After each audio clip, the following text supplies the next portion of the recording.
What's up, airplane collectors? It's time for a model airplane review. I'm your host Ray, and today I'll be reviewing this 1:400 scale Spirit Airlines Airbus A320 made by PandaModel. Item number PMNKS320, released exclusively for the RM Model Store in early 2021. The box is made from cardstock. The packaging on the inside is made from clear plastic. This box measures 12.1 centimeters long, 3.5 centimeters wide, and 12.1 centimeters tall. I will show you around the box now. This is the front. Here's the bottom, right side, top, left side, and the back side. The model arrives as shown here, fully assembled, painted, and ready to display. Let's do a quick 360. The fuselage length is 9.6 centimeters, the wingspan is 8.7 centimeters, and the height is 3 centimeters. These dimensions are mostly accurate to 1:400 scale. This model is made primarily out of die-cast metal. It features components made from plastic and rubber. Let's begin with the fuselage. The nose shape is accurate, as are all of the small fine details that you will see as we move the camera down the fuselage. Most of these fine details are located on the bottom half of the fuselage, which you will see later in the video. There's the large Spirit title. This one is accurate. You'll notice that it's the older one with the scratches on it. This is accurate to the real aircraft.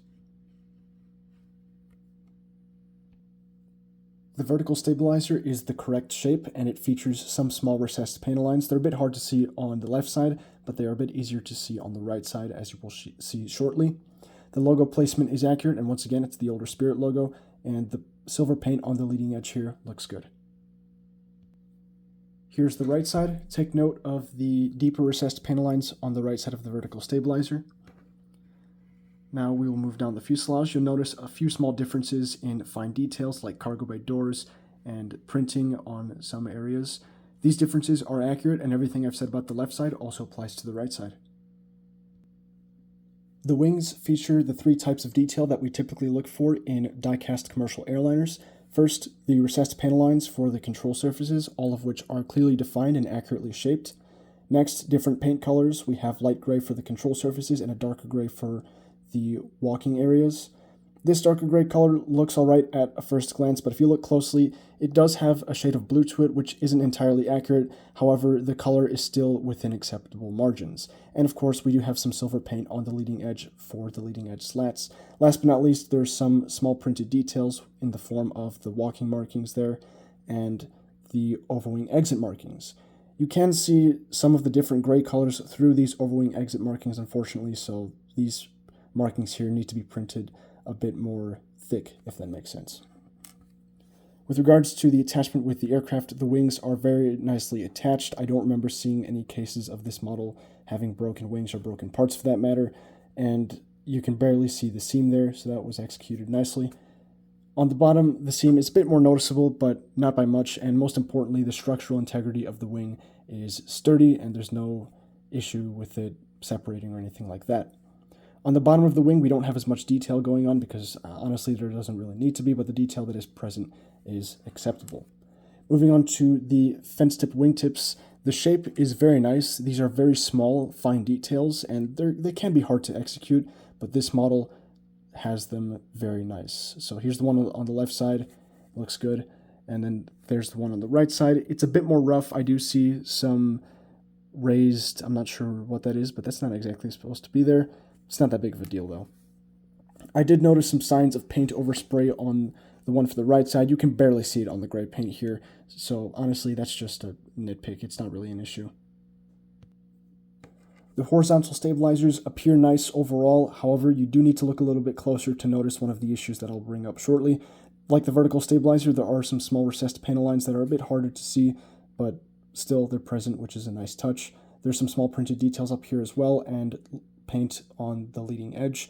Now, the issue that I want to bring to your attention is I want you to look very closely at the attachment between the stabilizer and the fuselage on both sides. Look at the area where my pointer is tracing on both sides.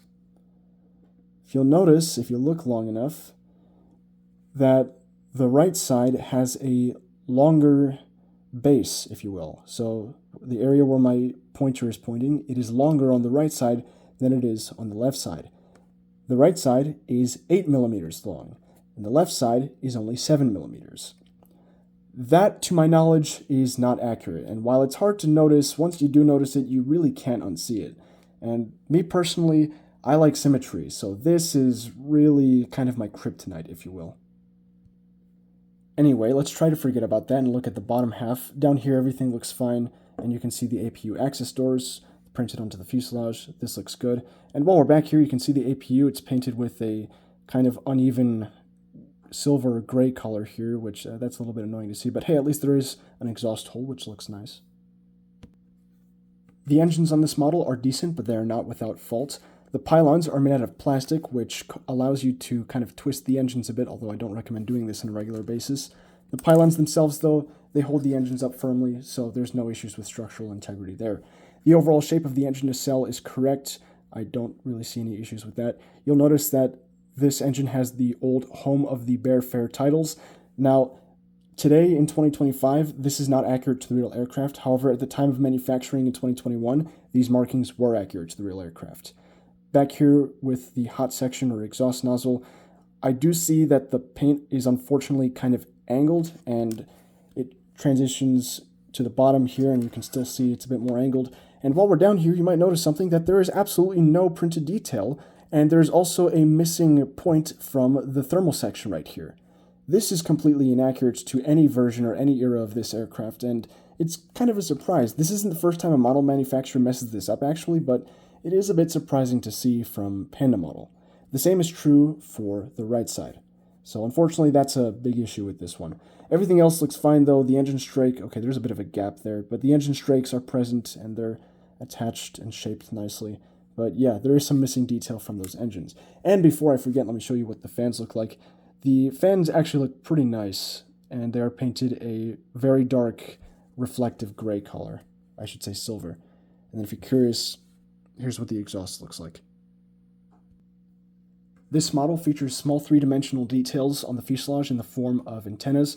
There are large ones like this one here, and you'll notice it's loose, but it hasn't fallen out yet, so it should be an easy fix if I choose to fix it at all. So there's that one on the top front of the fuselage. Here is another one of the large ones towards the rear, and at the very back at the base of the vertical stabilizer, there's a very small one here. I don't believe there are any on the bottom. Oh, I was wrong. There is a large antenna at the bottom of the fuselage right here. Earlier I mentioned that the bottom of the fuselage features lots of small printed details, and I'd like to take this opportunity to show you that now. Take note of the very small details like the gear doors, lights, and the cargo bay doors, all of which are very nicely done, and the detail is accurate, so that was very nice to see. And right from here, we'll move on to the landing gear. Here are the main gear. Overall, the landing gear does a good job of supporting the model. However, the main gear is not without fault. The wheels, they're made out of rubber, and they do surprisingly roll, although the one on the right side is a bit more stiff. It doesn't really roll. However, my biggest issue is the strut gaps here. You can see that they are kind of filled. When I hold the model level later, you'll be able to see it you'll be able to see that a little bit better. The nose gear is fine. The wheel doesn't roll. It doesn't really need to, but it looks good. Here is how the model sits on its landing gear. Here you can also see the engine clearance is quite low. I think it should be a bit higher, but overall the model sits nicely on its gear. It should be leaning a little bit forward as it is right now. Here's my signature steering contest. Wing flex looks good, horizontal stabilizer angle looks good, vertical stabilizer is angled off a little bit towards the left side of the aircraft. There you can see that a little bit better.